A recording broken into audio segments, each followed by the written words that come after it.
O líder do grupo Wagner diz que recuou na investida sobre Moscovo para evitar um banho de sangue dos soldados russos. Na primeira declaração, depois da rebelião do fim de semana, Prigozhin garantiu que não tinha intenção de derrubar o regime, mas recusa ter sido assinado qualquer acordo. Yevgeny Prigozhin quebrou o silêncio 2 dias depois do motim que liderou. Numa mensagem de voz de 11 minutos, publicada no Telegram, o líder do grupo Wagner deixou claro que recuou para evitar um banho de sangue e que não tinha intenção de derrubar o regime de Vladimir Putin. Наш марш мы начали из-за несправедливости. По дороге на земле мы не убили ни одного солдата. За сутки не дошли всего 200 километров до Москвы, зашли и полностью взяли под контроль город Ростов. Мирные жители были рады нас видеть. Мы показали мастер-класс, каким образом должно было выглядеть 24 февраля 2022 года.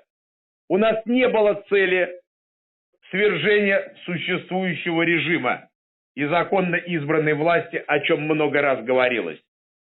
Развернулись мы для того, чтобы не проливать кровь русских солдат. O rosto da surpreendente rebelião do fim de semana sobre a Rússia diz que não houve demonstração de hostilidade, mas apenas reação quando o grupo foi atingido por mísseis e helicópteros. Prigozhin assegura que o ato tinha como objetivo apenas evitar a destruição do grupo Wagner, que estaria prevista para o início de julho. Garante por isso que os mercenários continuam ativos na Bielorrússia, onde Alexander Lukashenko terá proposto soluções para o trabalho do grupo Wagner na jurisdição legal. Recusa, portanto, ter aceitado assinar qualquer contrato com o Ministério Russo da Defesa e avisa que a investida pôs a nu sérios problemas de segurança do país.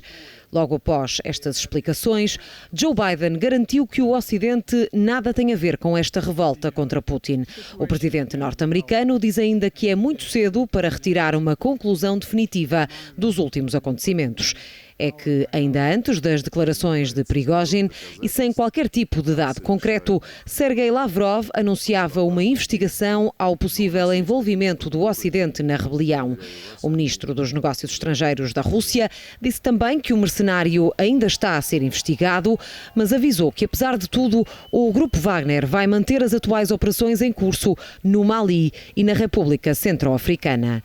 Também o primeiro-ministro russo se sentiu na obrigação de pedir união à volta de Putin, embora tenha admitido que a Rússia enfrentou um desafio à sua estabilidade. Moscovo só hoje voltou a adquirir alguma normalidade ao anunciar o fim da operação antiterrorista que estava em vigor desde a rebelião. Mas os efeitos da ação começaram também a refletir-se na economia, com o rublo, a moeda russa, a atingir uma desvalorização recorde desde o início da guerra. Já a NATO pediu aos aliados que não subestimem os russos. O secretário-geral, Jens Stoltenberg, volta a dizer que as repercussões da rebelião estão a ser acompanhadas de perto e fala num ato que faz sobressair a fraqueza da liderança russa. Entre as várias reações que se seguiram, a Alemanha disse notar fissuras maciças na política russa e o Reino Unido mostrou-se preparado para todos os cenários políticos do país.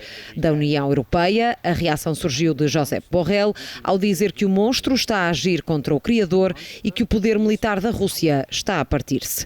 Já o ministro português dos Negócios Estrangeiros lembra o ditado "quem semeia ventos colhe tempestades" e acusa Putin de promover um exército mercenário. Do lado da Rússia estão os países habituais. O presidente do Irão expressou total apoio a Putin, bem como o emir do Qatar, enquanto o presidente da Sérvia diz que foi o líder russo quem conseguiu demover o grupo Wagner, apesar de haver rumores a dar conta de que Putin terá recusado falar com Prigozhin no dia da rebelião. E o ministro da Defesa da Rússia fez hoje a primeira aparição desde a rebelião do grupo Wagner. Sergei Shoigu, o principal alvo das críticas de Prigozhin, visitou as tropas russas na Ucrânia. É há muito o líder russo mais criticado pelo grupo Wagner. O ministro da Defesa da Rússia só esta segunda-feira apareceu em público e num ato que não terá sido inocente. Sergei Shoigu foi visitar as tropas russas na Ucrânia, mas não teceu qualquer comentário sobre a rebelião dos mercenários. No palco do conflito, há hoje registro de um morto e 7 feridos, entre os quais uma grávida, depois de um ataque russo a Kherson. Por outro lado, as forças de Putin dizem ter destruído depósitos de munições ucranianos, segundo informação do Ministério Russo da Defesa. Já Kiev garante ter recuperado Rivnopil, uma vila na região de Donetsk, como consequência de um novo movimento da contraofensiva.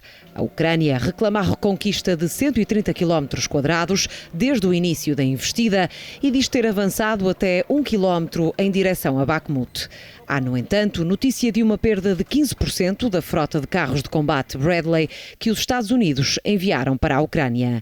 Já o presidente Zelensky, que hoje esteve de visita às tropas na frente da batalha, continua a alertar o Ocidente para a central nuclear de Zaporizhia. O líder ucraniano lamenta que o mundo não esteja a prestar atenção ao aviso que fez na semana passada de que a Rússia estaria a preparar um ataque à estrutura.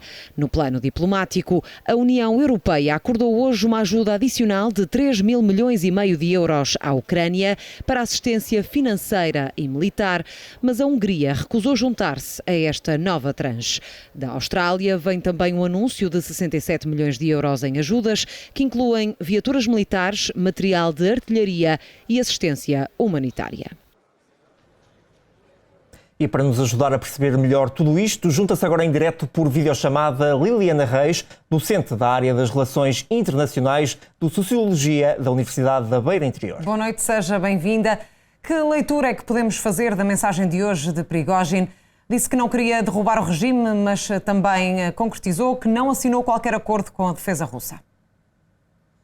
Em primeiro lugar, aquilo que nós observamos foi uma tentativa de justificação perante a opinião pública russa daquilo que tinha sido a sua ação. Aliás, ele disse que não marchámos para depor a liderança, não demonstrámos hostilidade, mas fomos atingidos por mísseis e helicópteros. Este parece-me o primeiro ponto, da legitimação da ação.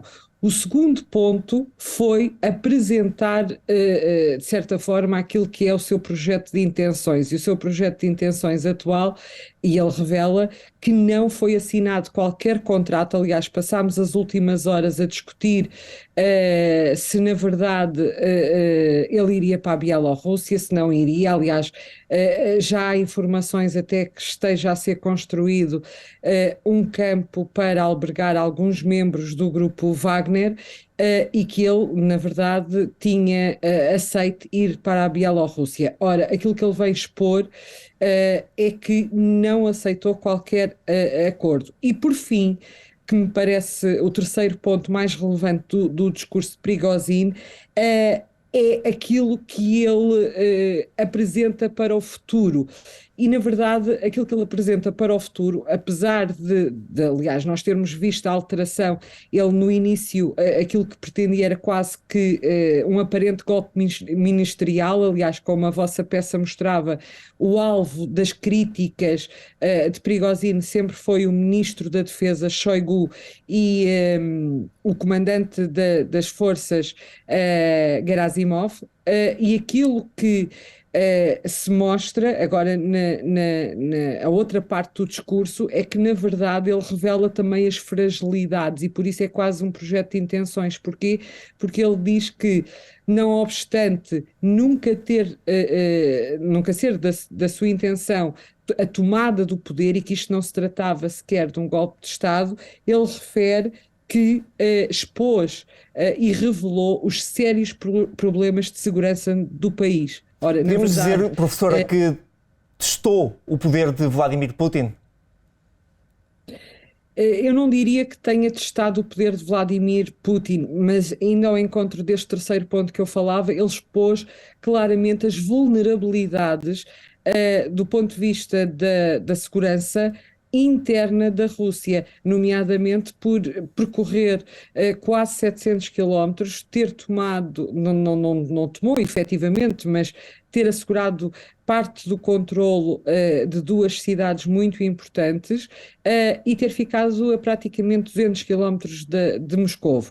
E por isso, aquilo que ele hoje veio dizer no discurso, parece-me que este discurso foi muito para a opinião pública interna russa, aliás, até porque ele sentiu o apoio a quando da retirada.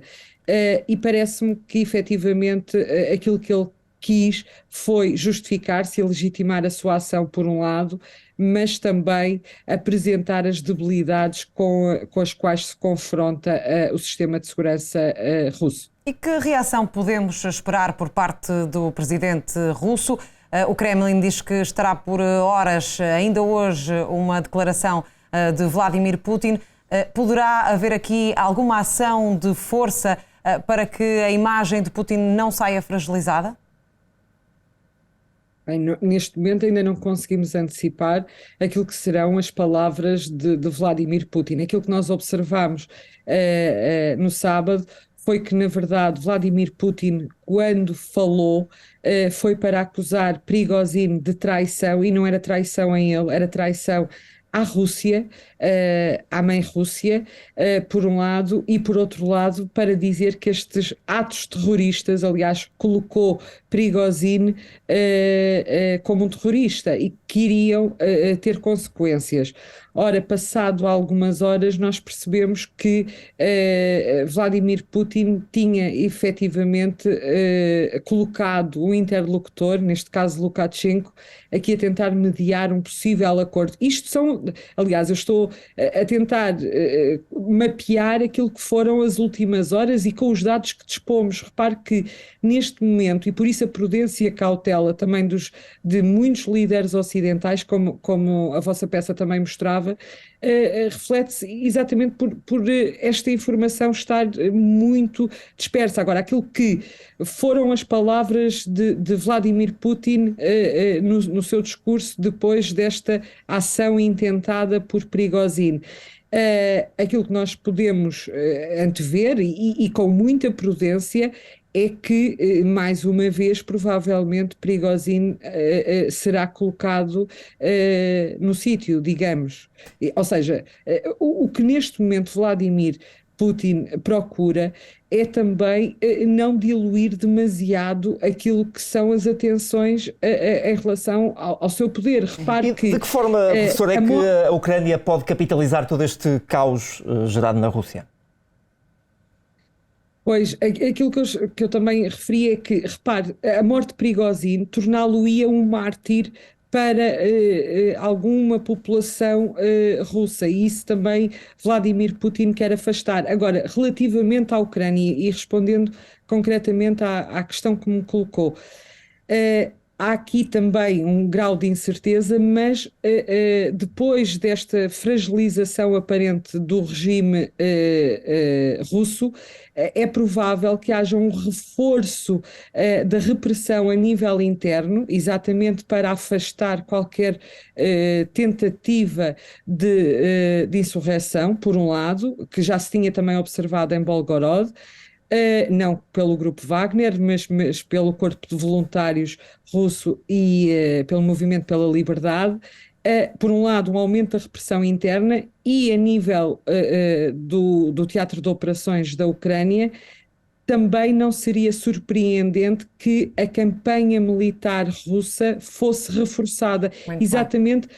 Porque neste momento tem que apresentar resultados. Aliás, a visita de Shoigu, não sabemos se foi hoje, mas pelo menos o vídeo foi divulgado hoje, revela que não há pretensão por parte do Kremlin de substituição do Ministro da Defesa, nem de enfraquecimento das operações. Muito bem. Professora Liliana Reis, obrigada pelos seus esclarecimentos neste Fala Portugal. Boa noite.